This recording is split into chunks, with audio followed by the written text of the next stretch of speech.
মই অসম চৰকাৰৰ দ্বাৰা বঞ্চিত এগৰাকী শিক্ষয়িত্ৰী। মই কোনো ৰাজনৈতিক দলৰ কৰ্মী নহয়। মই এগৰাকী সাধাৰণ মহিলা, মই এগৰাকী শিক্ষয়িত্ৰী, অসম চৰকাৰৰ দ্বাৰা বঞ্চিত এগৰাকী শিক্ষয়িত্ৰী। মই কোনো ৰাজনৈতিক দলৰ নেত্ৰী নহয়। চৰকাৰে দলং, ৰাস্তা-ঘাট, উৰণীয়া সেতু নিৰ্মাণ কৰাটো দায়িত্ব। ৰাইজৰ টকা পইচাৰে সেইবোৰ নিৰ্মাণ কৰিছে। বিজেপি চৰকাৰ আহি অসমত আমাক কি কৰিলে? মূল্য বৃদ্ধি এনেকেই বঢ়াইছে, এতিয়া মেডিচিনৰ বৃদ্ধি এনেকেই বঢ়াইছে। এখন কল্যাণকামী চৰকাৰে অসমত বা গুৱাহাটী মহানগৰীত দলং বনাই দিয়া, ব্ৰিজ বনাই দিয়াই উন্নতিৰ কাম বুলি আমি নাভাবোঁ।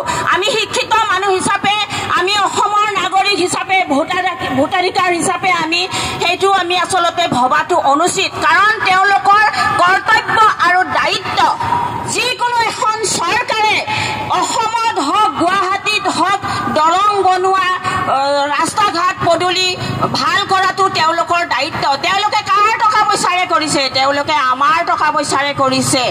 চৰকাৰে লাখ লাখ মহিলাক দিয়া আঁচনিৰ ধনো সাধাৰণ ৰাইজৰ পৰাই সংগ্ৰহ কৰিছে। ধাৰ লৈ আঁচনি দি বা ভোট কিনি অসমখনৰ কি অৱস্থা কৰিব সাধাৰণ মহিলাই বুজা উচিত। এই যে আপোনালোকক যে আঁচনি দিছে অসম চৰকাৰে, বিজেপি চৰকাৰখনে যে আপোনালোকক যে আঁচনি দিছে, এই আঁচনি ক'ৰ পৰা দিছে? এই আঁচনিৰ ধন ক'ৰ পৰা লৈছে? আমাৰ পৰা লৈছে, আমাৰ টেক্সেৰে লৈছে। যেনেকে এটা পৰিয়ালত নিজৰ হাজবেণ্ডে ক'ৰবাৰ পৰা ধাৰ কৰি আনি পৰিয়ালটোক পোহপাল দিলে, সেই হাজবেণ্ডজনৰ এদিন কি অৱস্থা হ'ব? ঠিক সেইদৰে বিজেপি চৰকাৰে ধাৰ লওঁতে ধাৰ লৈ ভোট কিনোতে বিজেপি চৰকাৰখনে অসমখনৰ কি অৱস্থা কৰিব আমাৰ মহিলাসকলে এবাৰ ভবাটো দৰকাৰ। এইখন বিজেপি চৰকাৰে 2017-18 চনত এখন শিক্ষক হত্যাকাৰী আইন আনিলে। 25-30 বছৰে বিনা বেতনে শিক্ষকতা কৰা শিক্ষক-শিক্ষয়িত্ৰীসকলক হত্যা কৰিলে। বিদ্যালয়সমূহো বন্ধ কৰি দিলে। ধাৰা উপধাৰা জাপি শিক্ষক-শিক্ষয়িত্ৰীক মানসিক শাৰীৰিকভাৱে হত্যা কৰিলে। এই বিজেপি চৰকাৰখনে 2016 চনত আহি অসমত 2017-18 চনত এখন আমাৰ শিক্ষকসকলৰ কাৰণে এখন শিক্ষক হত্যাকাৰী এখন আইন আনিলে। যিখন আইনৰ কাৰণে আজি অসমত 25-30 বছৰ শিক্ষকতা কৰা শিক্ষকসকলক হত্যা কৰিলে, অৰ্থাৎ স্কুলবিলাক বন্ধ কৰি দিলে।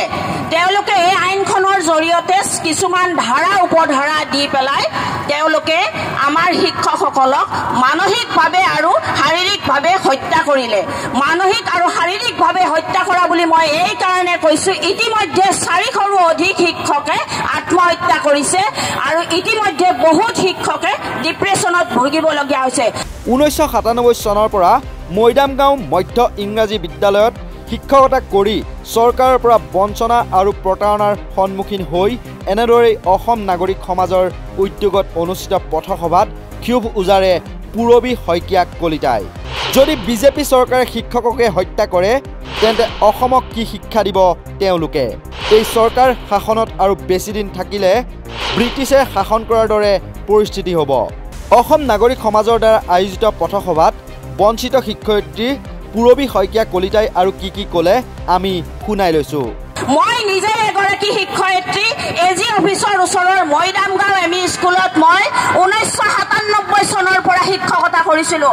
অসম চৰকাৰৰ দ্বাৰা আমি স্বীকৃতিপ্ৰাপ্ত শিক্ষক। কিন্তু এই বিজেপি চৰকাৰখনে আহি পেলাই আমাৰ অসমত প্ৰায় 20,000 শিক্ষকক এইদৰে তেওঁলোকে আইন আনি পেলাই শিক্ষানুষ্ঠানবিলাক বন্ধ কৰি দিলে।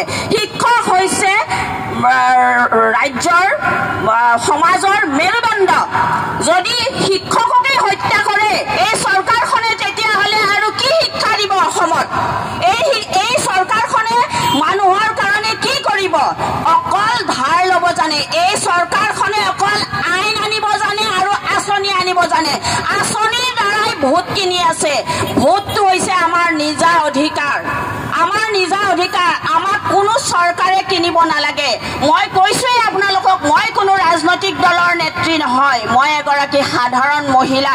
মই অনুভৱ কৰিছোঁ এই চৰকাৰখন যদি আৰু যদি থাকিবলগীয়া হয় তেতিয়াহ'লে অসমৰ মানুহৰ অৱস্থা কি হ'ব? সেই যে ব্ৰিটিছে শাসন কৰিছিল তেনেকুৱা এটা অৱস্থা হ'ব। আজি আমি এটা কবিতা লিখাৰ কাৰণে আমি জেলত যাব লাগে, আমি ফেচবুকত পোষ্ট দিব নোৱাৰোঁ, ভয় লাগে। মোৰ ল'ৰা ছোৱালী এতিয়াৰ ল'ৰা ছোৱালী সিহঁতে মোক ল'ৰা ছোৱালীয়ে কয়, মা ফেচবুকত একো নিলিখিবা, তোমাক এৰেষ্ট কৰিব। মই তেতিয়া কওঁ, মোক এৰেষ্ট কৰক।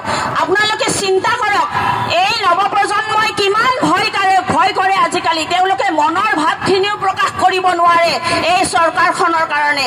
এই চৰকাৰখন হৈছে ব্ৰিটিছৰ শাসনৰ নিচিনা চৰকাৰ, আৰু এই চৰকাৰখনক যদি আমি উৎখাত কৰিব নোৱাৰোঁ তেতিয়াহ'লে তেওঁলোকৰ কথা মতে আমি উঠিব লাগিব। উঠ বুলি কোৱাৰ লগে লগে উঠিব লাগিব, বহ বুলি কোৱাৰ লগে লগে আমি বহিব লাগিব, আৰু অৱশেষত কি কৰিব?